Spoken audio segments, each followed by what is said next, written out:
And welcome back, ladies and gentlemen. ROCCAT and HUMA are making their adjustments on stage as we're heading into game 4 of this best of 5. What can we expect this time around for picks and bans? Crazy stuff, clearly. I mean, I don't think we can expect anything anymore. Coming into it, HUMA is again, blue side will be for the last few games. That won't change. ROCCAT's been banning Jax every game, probably going to stay the same. They banned Kalista as well. I think it's fine. Last one was a Fiora ban, and I wonder if they want to play it safe and be like, oh, okay, we don't want to play against this global comp, either ban the TF, or we don't want to risk this Jhin composition, so we ban away to Jhin instead. Oh, Jhin or TF. Do you think Freddy's going to play Poppy at all? Because it doesn't feel like it to me. And it's interesting because of just how popular and how prevalent Poppy is. And it should be his kind of pick. Every other team. You know, it should be his kind of pick 100%. So it's a massive weakness in pick and bans if ROCCAT are not able to play it. So far, they put more focus on other picks. Trundle ban stays the same. Sivir would then be the last ban from HUMA, and then ROCCAT would have to change. Wait, HUMA actually banned the Jhin now.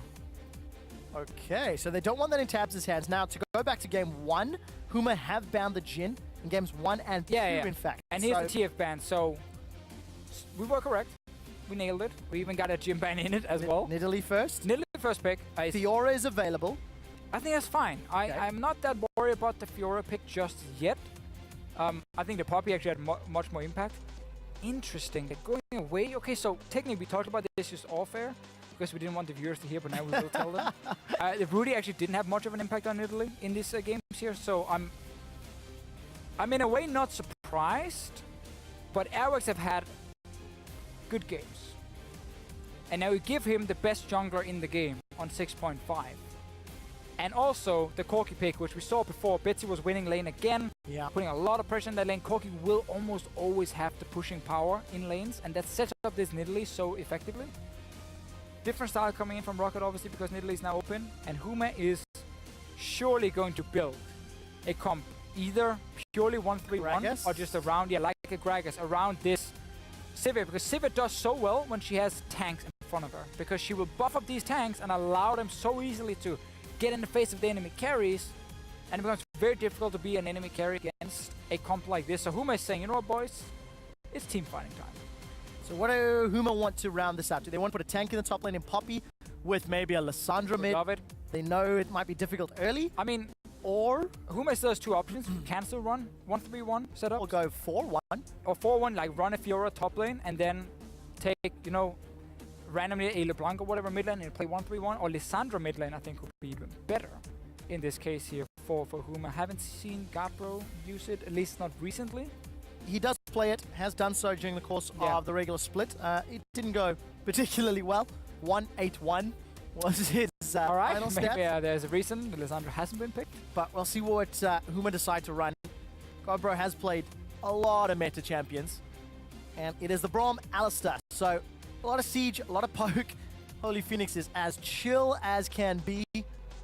After it was his curtain call that kept HUMA's chances alive at the Nexus push. But like this double AD carry comp in these big team fights won't be able to do a whole lot. Like they will not get through this massive front line HUMA is built up. So I think, like again, I would love a Lissandra pick here in this case, and just have like a TP Lissandra pick, and then if you want to run a split pusher, go for the Fiora for World up top. Otherwise, just take the Poppy.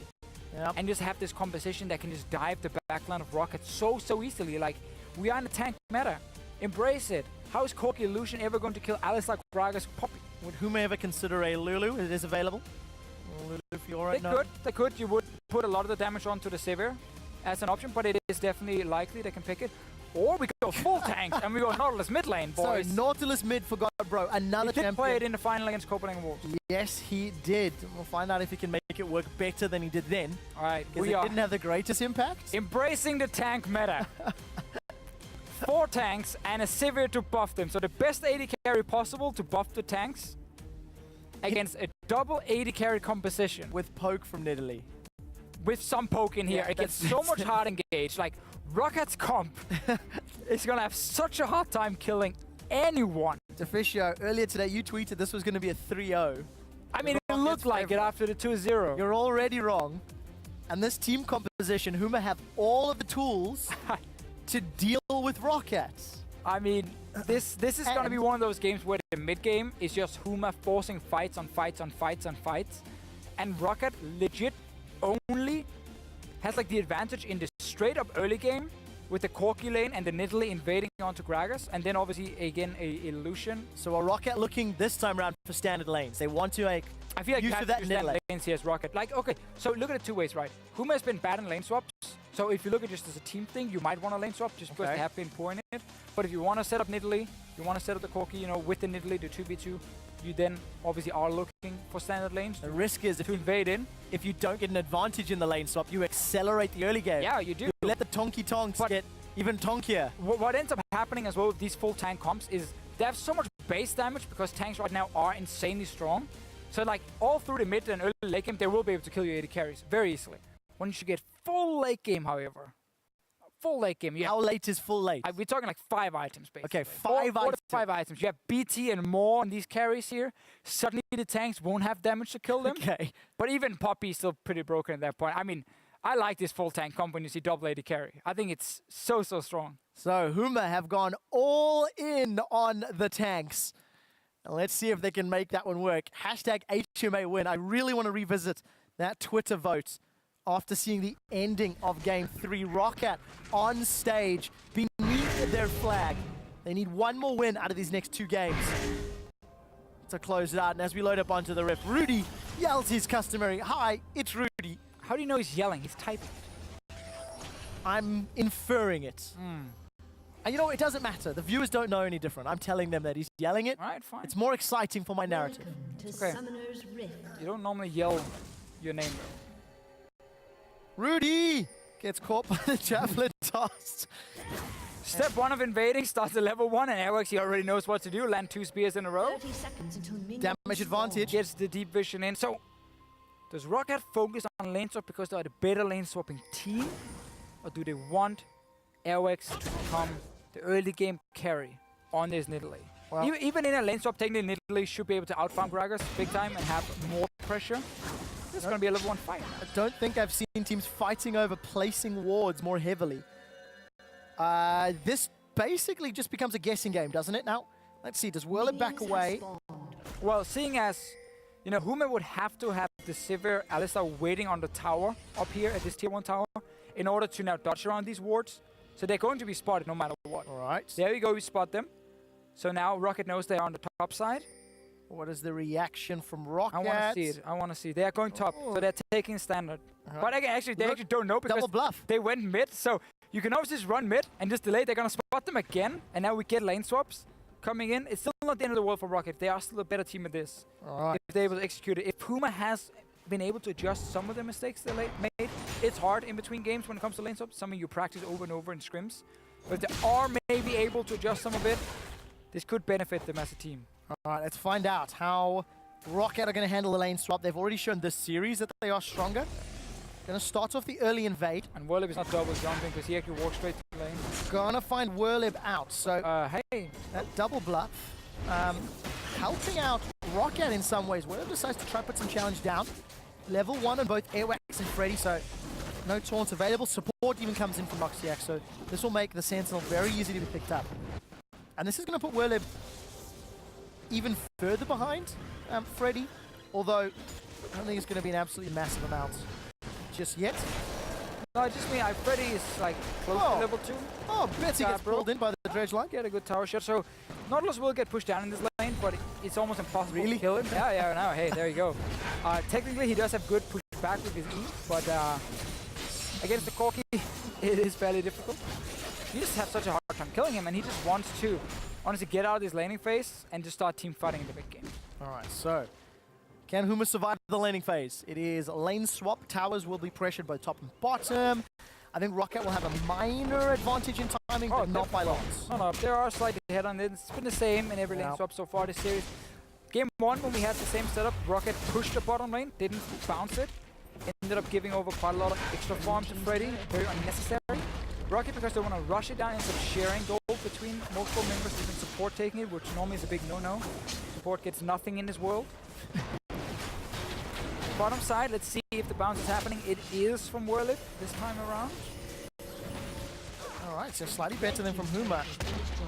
think that was shared between Holy Phoenix and Willib, if I caught that little Yeah, glimpse correctly. It was. Freddy's going to be receiving a fair amount of CS as well as the wave's pushing towards him.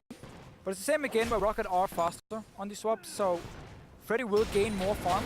Honestly, right now as a Poppy, you literally just have to try and take what you can get. Hey, there we go. 1, 2, there 3. we go. Yeah. So basically, he just 3 CS. He just tries to push it out, and he waits long enough that he spots the dual lane from ROCCAT is already past the ward you see in lane. You can see even the ping from HUMA. So now they know, okay, they have walked past this one. They're on the bottom side, so I can't push in like the 5 minutes I do have and gain something. But big difference between him and Freddy. Also remember, Freddy got the extra camps, obviously, together with his jungler. Gabro is TP back, and for some reason we're showing it because it is a highlight. It is a very big highlight, just demonstrating the double TP comp. Thank you, observers, for pointing that out to us.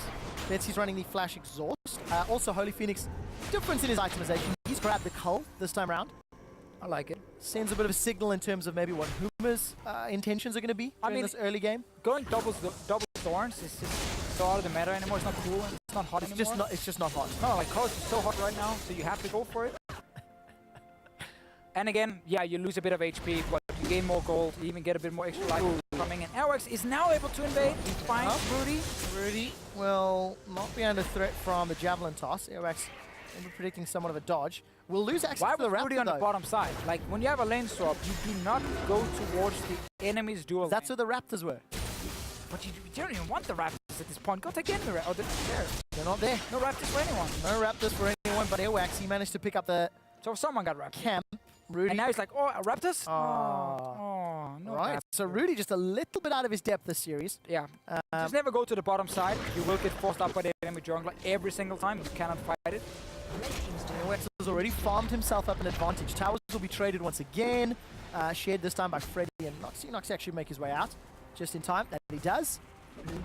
So no big advantages either side, although ROCCAT had actually farmed 700 gold. Look at the CS difference in both top and mid lane and jungle. I mean, again, there's a lot of good things for this ROCCAT lane swap. Again, they've been slightly better. You isolate mid lane for the 1v1, so Corgi can just keep pushing it over and over. Nidalee will outfarm the Gragas and like always get 1 or 2 extra camps in the swaps here before the Gragas can really gain anything, because you can always steal away a few camps. Freddy is now getting caught out. Alright, let's see. Cast will not be able to do anything else because Freddy flashes. Yep. So, summon a spell blown. I don't think that's the end of the world. Against a Rammus, of course. But Godbro has access to that depth charge.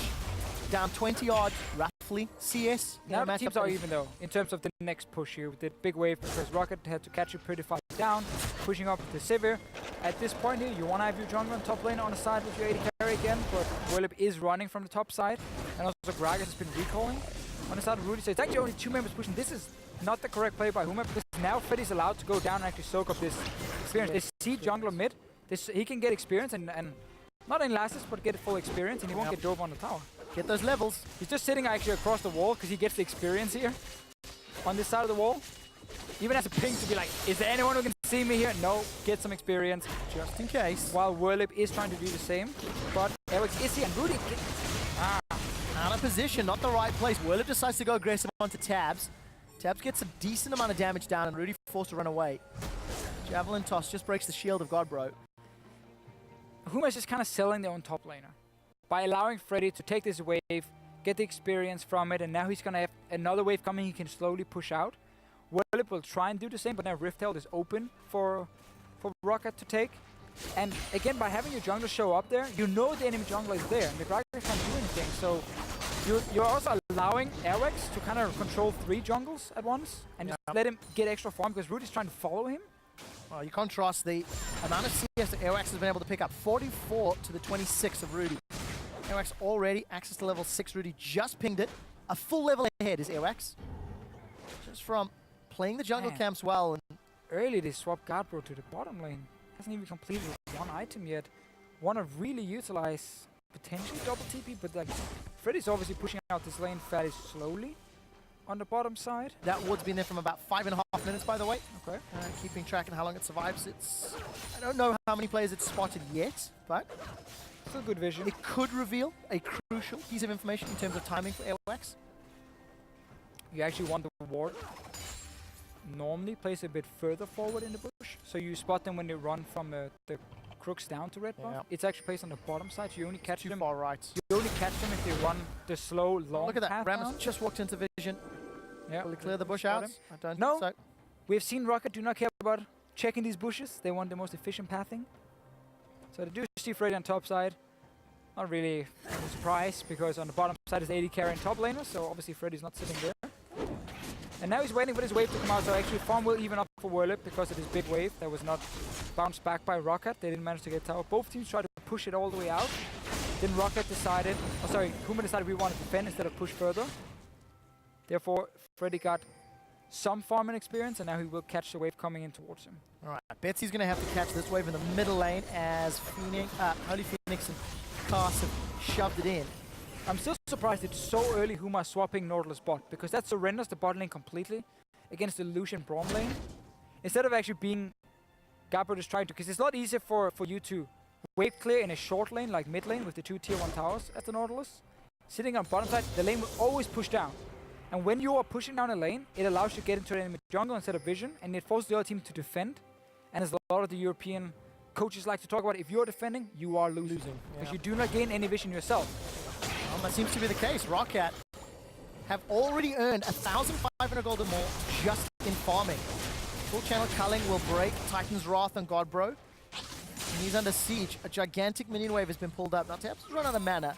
Support's coming in from Airwax as well as Cast and Rudy. But like, HUMA is not able to push out anything. Mid lane is always going to be pushed in by Corki. He's a level above the Sivir, obviously, as a mid laner.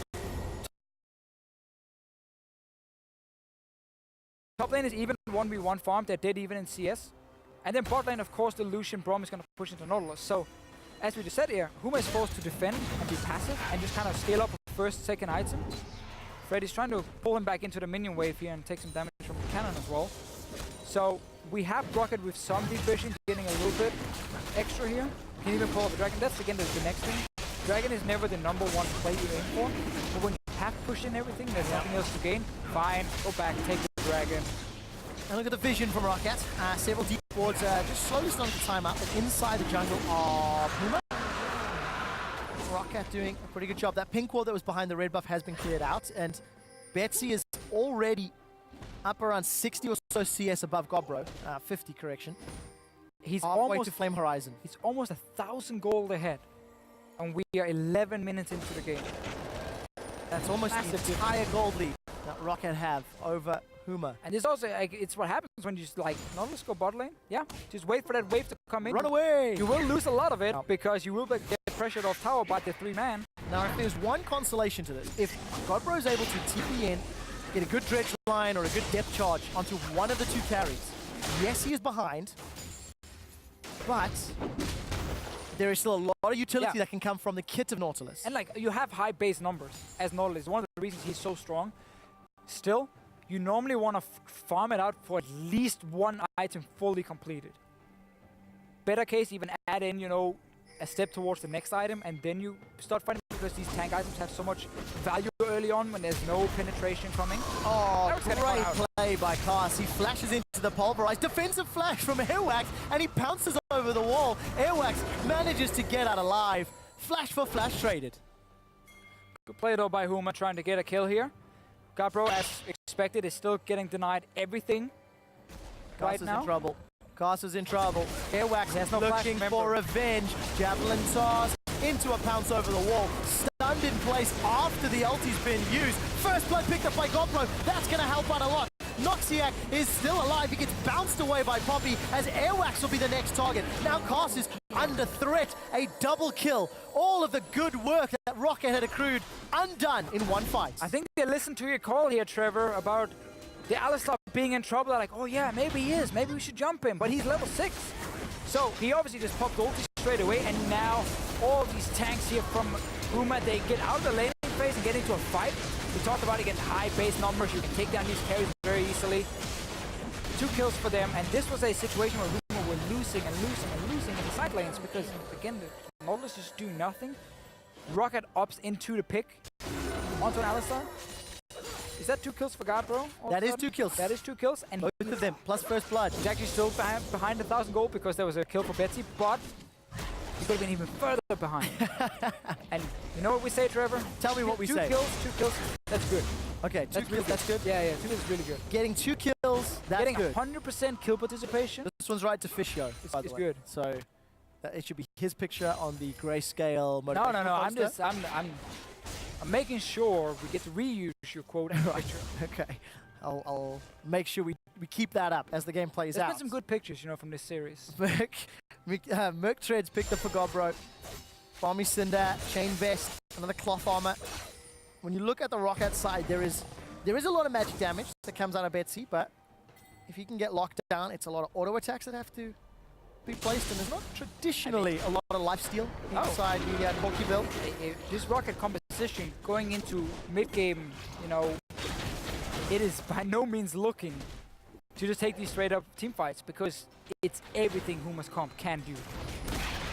So the fact that you opted into that fight to try and kill the Alistar, it's gonna come back and bite them. It gave HUMA more than it should have gotten in a very, very bad situation, where they were basically losing the side lanes and pushing in, and Corki could always push in mid lane as well and slowly hit this tower, and like the massive CS difference between it is actually 100 CS now for Betsy. Flame Horizon before 15 minutes. Obviously, again, does it count when you swap him out of the lane? It does. Okay. It does. Because it's just the statistical difference between opponents in the same lane. That's in theory. Alright, I'll take it. Yep.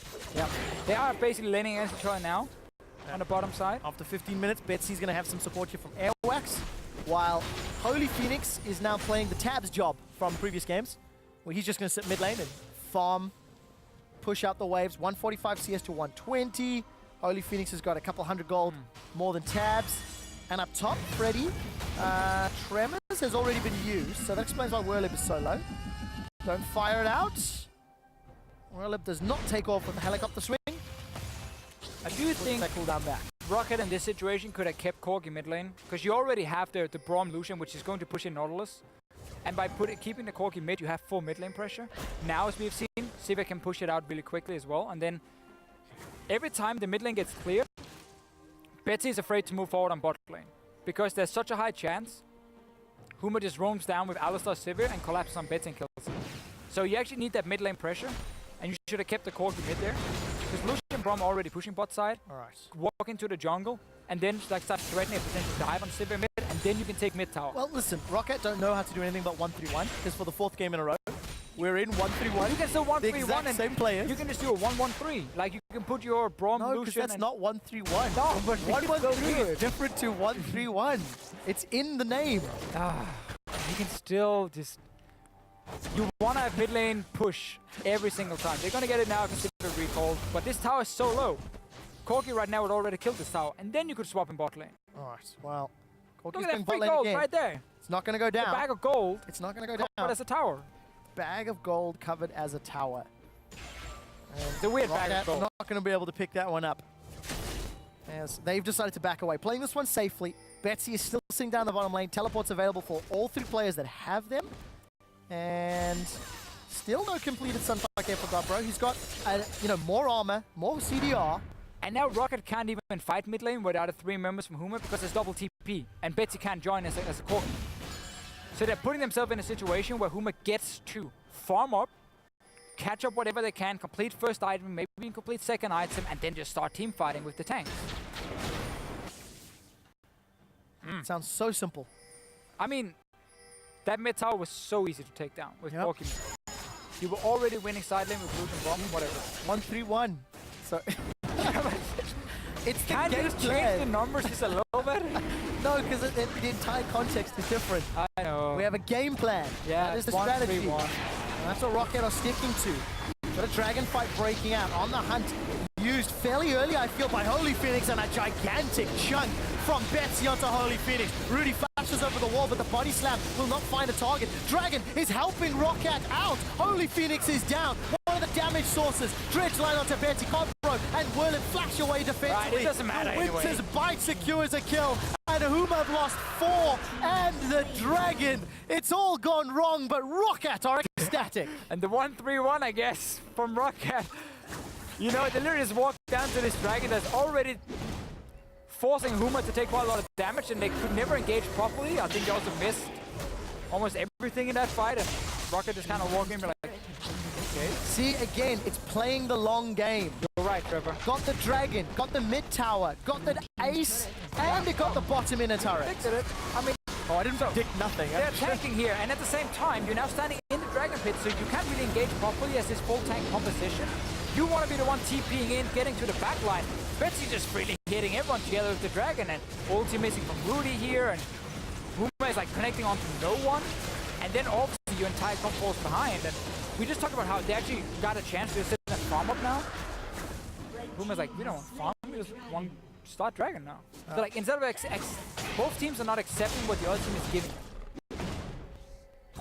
You're giving us chance to scale up and farm up with these tanks? Fine, we'll take it. Should have been the play. Ended up being, let's rush dragon with 5 so we can't like flank this flank engage onto you with all our tanks at all, and like just tank the dragon. Well, ROCCAT have a 6,000 gold lead by 20 minutes. The last time they had a lead like this was 3 games ago, and they closed that one out pretty convincingly. For HUMA, they're playing so far from behind. Where is Godbro? He's still in base, so he's not going to be able to get to lane before the next 5 seconds. At 109 CS at 20, that is the lowest amount of CS at 20 minutes for a mid laner all year long. The previous lowest record was Senkak's on Lulu, where he had 130. You're very smart, Trevor. You just remember that kind of stuff. That's it. I just pull these records out. Yeah. You know, got them in there. But now the 1-3-1 is good. Okay, so now we like what they want. Because now your mid tower is dead already. That was the tower I wanted them to take before, you know, to speed up the game and force HUMA even further back on the map. So it's just free dragons for ROCCAT and everything. But now it's good because, as we said, you don't really want to straight up. I mean, okay, you're this far ahead, so technically you can team fight. But this is good now from ROCCAT because now they get to play the 1-3-1. You know, they get to split up these tanks super easily. And I gotta hand it to you, Trevor and ROCCAT. You know, they knew it. It was the wait for that dragon fight that's going to happen. And it worked out. And it worked out. 202 for Freddy. He's got 130 CS, Sunfire Cape, as well as the Thorn Bell completed. And they're trying to find targets. Game changing from Werlip, as he's got Sunfire Cape and the Iceborne Ball completed. A song of fire and ice, if you will. Yeah. But for HUMA, it might be a eulogy. This could be their last game today.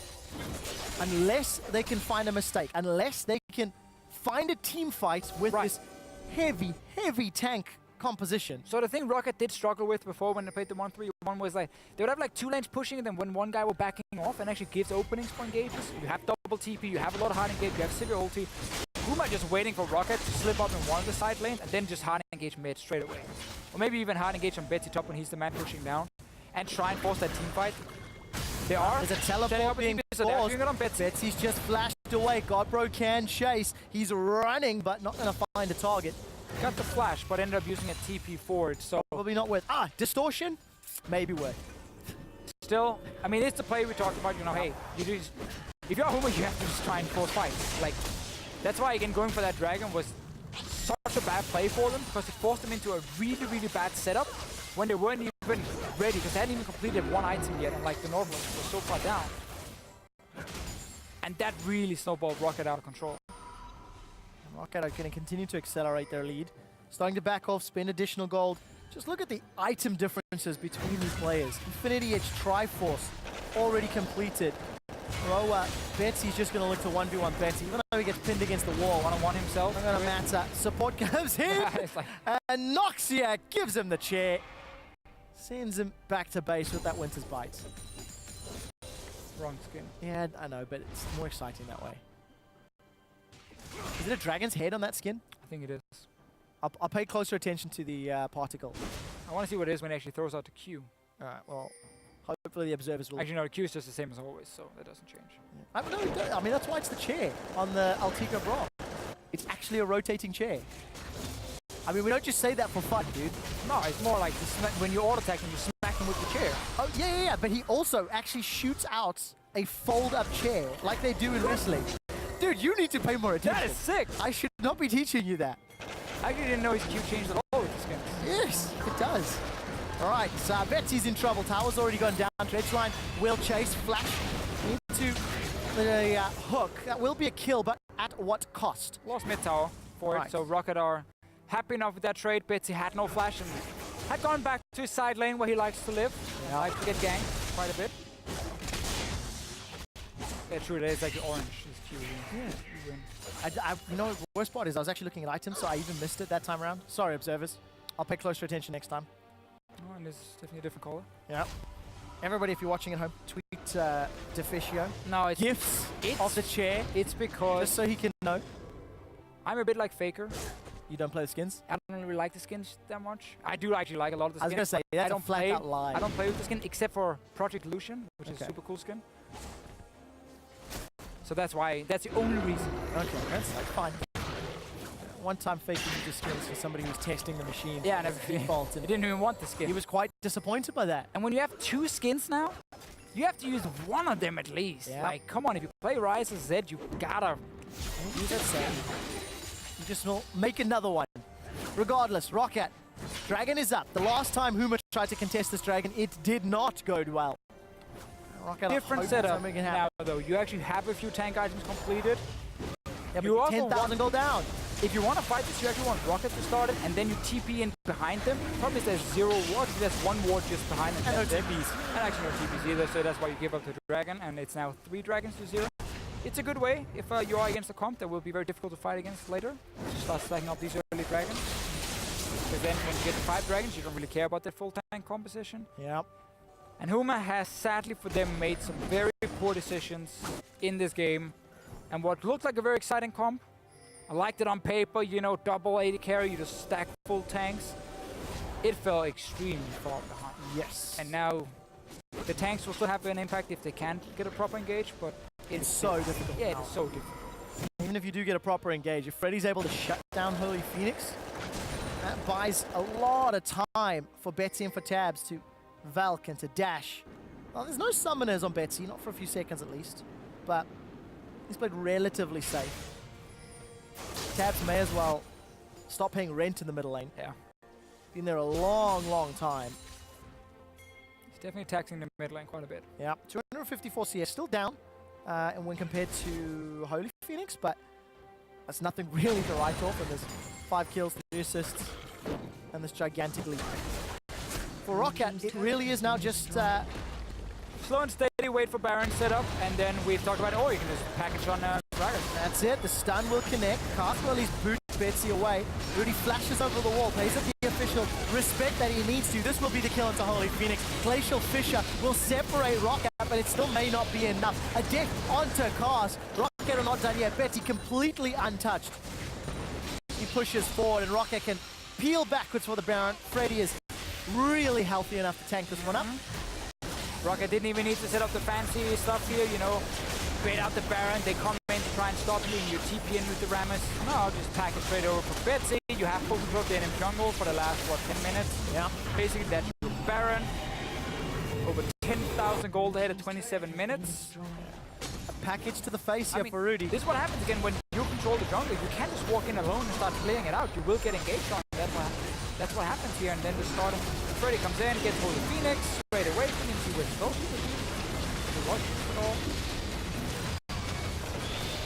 And then that's all she wrote.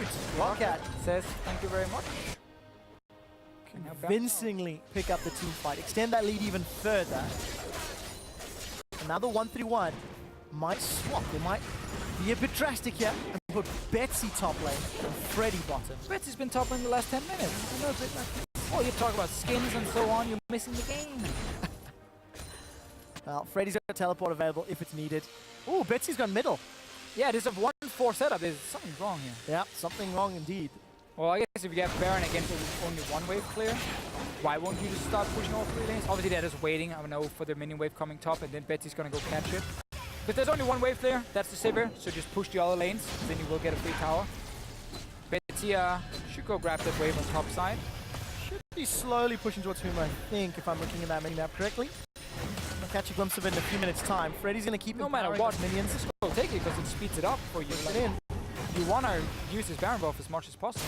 Powerball interrupted there. As Whirlip takes a couple of shots. Culling will Try to dissuade Godbro. It doesn't do a whole lot, but it doesn't matter because the tower is just being chunked down.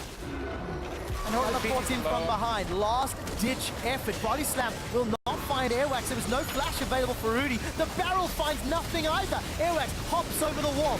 Well, it will be finding some time as Betsy's knocked up into the air, but here comes Freddy. The kill onto Holy Phoenix means the follow-up damage is gone.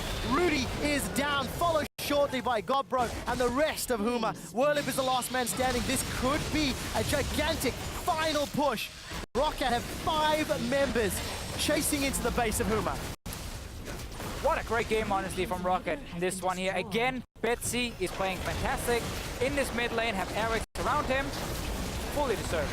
A convincing, crushing victory in favor of ROCCAT. They requalify for the LCS, taking down HUMA 3-1.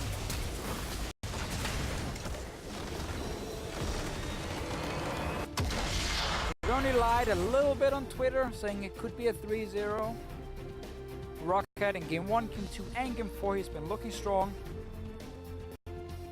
Again, I mean, I can't really blame HUMA for going for this full tank setup. They see the Corki coming in early. Yep, the theory was sound. You know, they're like, you know, this is a game where maybe you pull out something surprising. A lot of misplays though from HUMA, and I think swapping that Nautilus bot lane, as we talked about in the game, it just destroyed Godbro. Like, he was like 140 CS down. And the game wasn't even 30 minutes. ROCCAT, clearly the stronger team on the day. The one game that they did lose, maybe underestimating the 2v2, maybe not predicting the lane swap in terms of that game 3, where they did get... Potentially, yeah. After they actually got stuck in the lane, didn't really know how to get out of it.